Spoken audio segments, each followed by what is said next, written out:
আজকে আমরা আসছি মূলত কোথায় ভাই? ফরিদপুর ভাইরাল পেঁয়াজের ক্ষেত নাকি?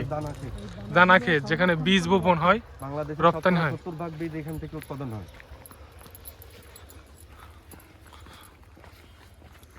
হ্যান্ডমেড প্রোগ্রাম চলছে।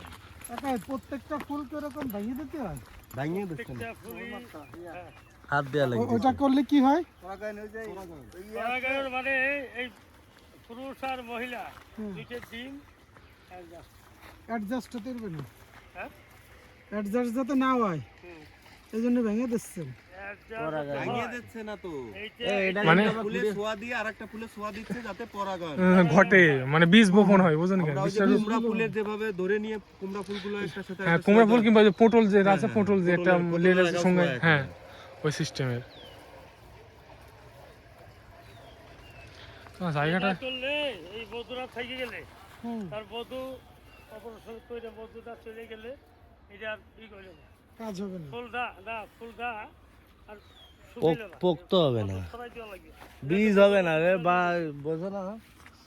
বধুর ভাইদের সংগ্রহ করতে নকশি কাঁথার মাঠ এটার নাম। নকশি কাঁথার মাঠ। এটা তো জসীমউদ্দিন জসীমউদ্দিনের সামনের বাড়ির মাঠ না, নকশি হ্যাঁ। কাঁথার মাঠ এটা। এই জসীমউদ্দিনের মাঠ, এই সেই এটাই অরিজিনাল ইয়া। এটাই সেই দাওয়াত কবিতার ও এই সেই নকশি কাঁথার মাঠ। দাওয়াত কবিতা। নকশিকাতার মাঠ, অম্বিকাপুর এইখানে তো কোথায় আসলাম? উপন্যাস।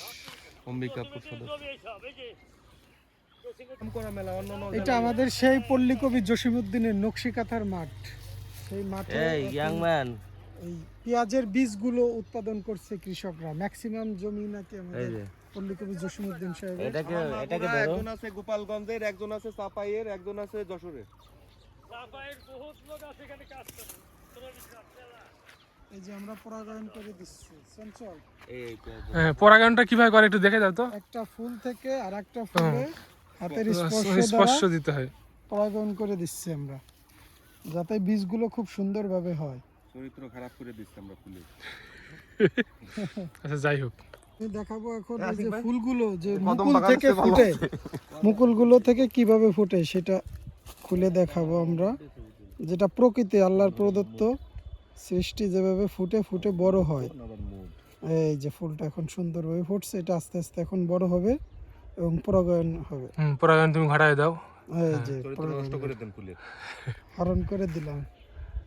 বিখ্যাত নকশি কাঁথার মাঠে এসে আমরা পেঁয়াজের বীজ কিভাবে উৎপাদন করে, কিভাবে সংরক্ষণ করে, সেটা আমরা নিজ চোখে দেখতেছি। কত সুন্দর অপরূপ দৃশ্য।